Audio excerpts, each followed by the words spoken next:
10,000 years before the first letter was ever written, a message could already travel 100 miles in a single hour. No paper, no alphabet, nothing written down at all. And here's the part they never tell you in school. Some of those messages were protected so well that scientists have confirmed they survived, almost word for over 7,000 years. That's longer than writing itself has existed. So in the next 10 minutes, you're going to find out how people with no pens, no paper, and no alphabet sent messages across entire continents. You'll hear about drums that could literally talk, songs that work like GPS, and an empire of 12 million people that ran just fine without writing a single word. And it all starts with a problem that sounds, honestly, impossible to solve. Here's the problem. Your voice is terrible.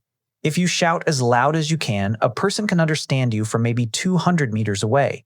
That's it, 2 football fields. Past that, you just like a weird noise in the distance. And walking isn't much better. A healthy human on foot covers maybe 30 kilometers a day if they're really pushing it.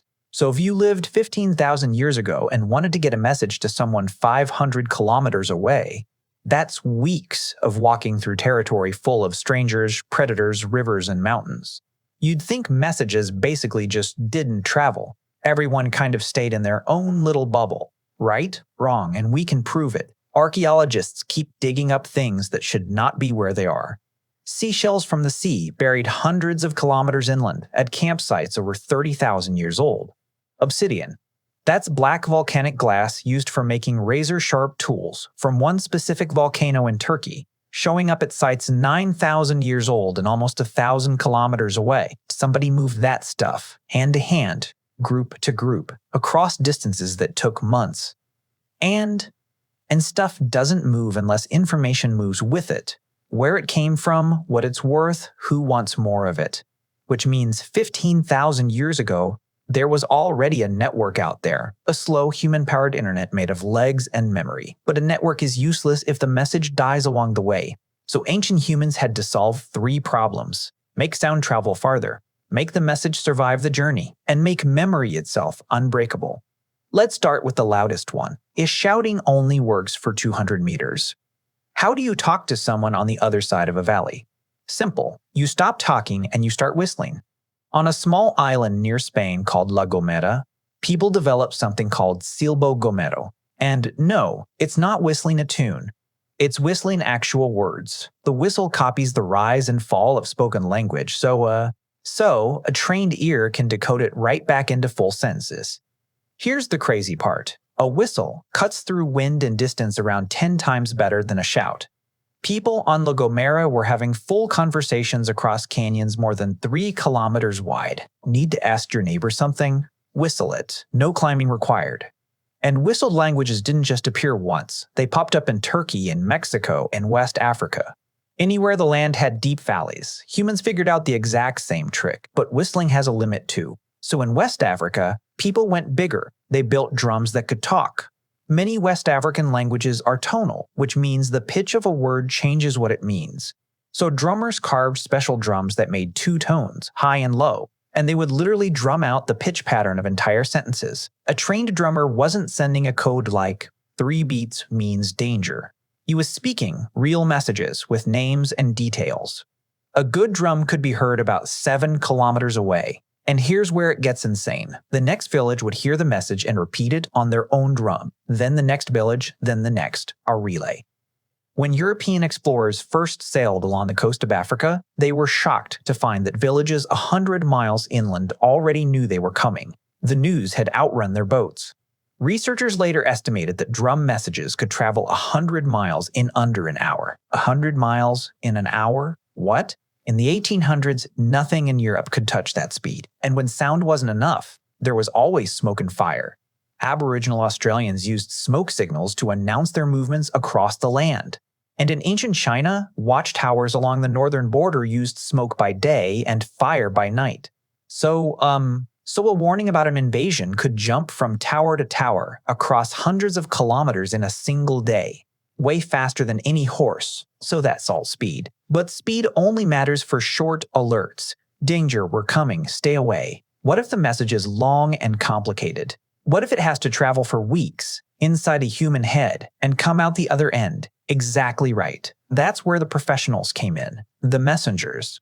In Aboriginal Australia, a messenger would be sent off carrying something called a message stick, a small piece of wood carved and painted with marks. Now, those marks were not writing. A stranger couldn't pick up the stick and just read it. The marks were memory triggers, little hooks that helped the messenger recall the exact message he'd memorized. And the stick did something else, something kind of brilliant. It worked like a passport. Walking into another group's territory could normally get you killed, but the stick showed everyone that this man was on official business. Hands off. He carries words. With sticks like these, invitations, warnings, and trade deals moved across Australia along routes that stretched for thousands of kilometers. But the real superpower wasn't the stick. It was what ancient humans did to memory itself. Try to memorize 2 pages of instructions, word for word. Brutal, right? Now try memorizing 2 pages of song lyrics. Suddenly your brain can actually do it. Rhythm, melody, and rhyme work like a zip file for the human mind. And ancient people figured this out tens of thousands of years before any scientist proved it. Aboriginal Australians encoded entire maps into songs. These are the famous song lines. A song line describes a route across the land. This hill, then that water hole, then the rock that looks like a sleeping lizard. Sing the song and you can navigate hundreds of kilometers through country you have never seen in your life. Some routes were so long they passed through lands where people spoke completely different languages, and the song still worked because the melody followed the shape of the land itself. And now for the part that sounds made up. Remember the beginning of this video? Messages confirmed to have survived 7,000 years? Here it is. All around the coast of Australia, Aboriginal groups tell old stories about land that is now underwater. Stories that say our people used to hunt out there where the sea is today. Scientists decided to check. After the last ice age, melting ice raised the oceans and drowned those exact coastlines, and the sea hasn't been that low for at least 7,000 years, which means those stories have been passed mouth to mouth, generation after generation for around 300 generations without breaking. And it's not just Australia. In North America, the Klamath people told stories about a mountain that exploded and collapsed, leaving behind a giant lake. Geologists confirmed it. That eruption happened 7,700 years ago. The lake is Crater Lake, and you can visit it today. No writing, just human memory, engineered so well it beat time itself. So we have faster sound, professional messengers, and engineered memory. Now watch what happens when one civilization combines all of it and cranks it to maximum. The Inca Empire.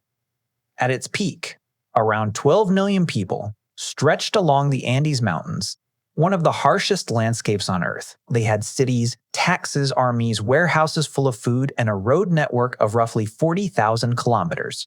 And they had no writing, none at all. So how do you run an empire that size without a single written word?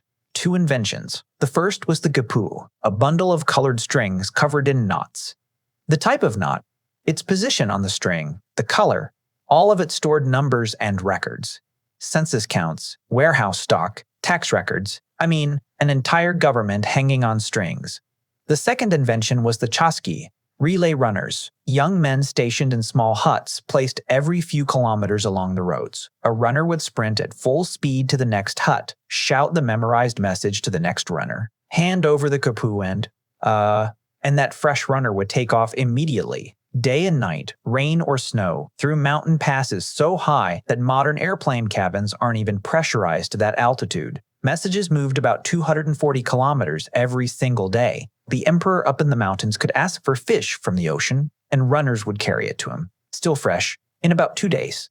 Europe at that same time, with all of its books and letters, had nothing even close to that speed. And that's the twist of this whole story. We're taught that real communication began when writing was invented, but it's actually backwards.